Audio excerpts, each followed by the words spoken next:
Seule dans mon lit le soir comme Socrate, je me suis souvent questionnée. Je me suis souvent compliquée, emmerdée, demandé des choses existentielles, puis d'autres absurdes. Je me refaisais le monde à ma manière, idéalisme perpétuel. Quand tu me tiens, je cherchais toutes les interrogations. Tous les conflits, tous les maux du quotidien et un moyen de les faire taire. Je me tairais dans mon imagination et j'étais persuadée que je pouvais le faire, que je pouvais y arriver, que si je persévérais, je serais capable de trouver un compromis pour les régler. Tu sais, depuis toute petite, je crois pas en grand-chose, si ce n'est qu'à moi-même. Je pense pas qu'on puisse se reposer sur tout le monde et être la partie lente du tandem. Alors de temps en temps, j'essayais d'agir de manière préventive pour que jamais personne n'ait à en souffrir. Donc je me demandais, être celle de confiance est-il le plus gros cadeau que l'on puisse t'offrir?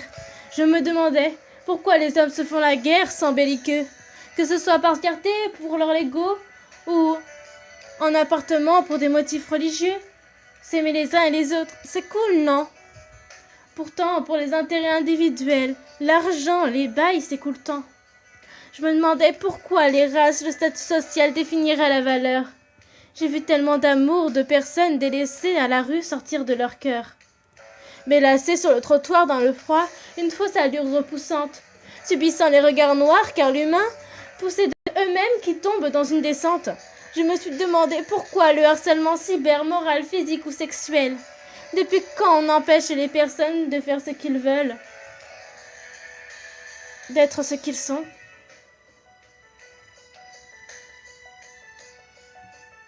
Le plus souvent qu'une sentinelle. Le sentiment de culpabilité chez eux est tel qu'ils se renferment sur leur téléphone, la télé, la bouffe, la drogue, l'alcool, jusqu'à ce que ce soit mortel. Bref, je me suis souvent demandé pourquoi l'humain agit de façon viscérale. Pourquoi les adultères, les faux-semblants, la tromperie, c'est devenu banal.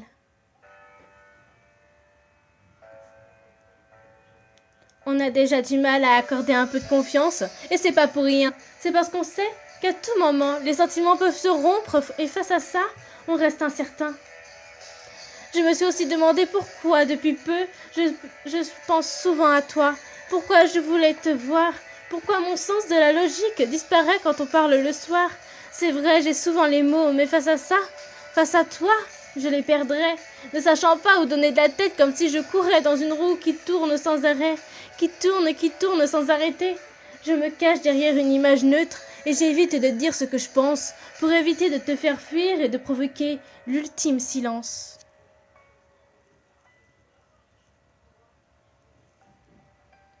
Je me suis souvent demandé des choses existentielles, comme des choses complètement absurdes. Je suis comme ça, je suis pas la seule. Enfin, j'espère pas.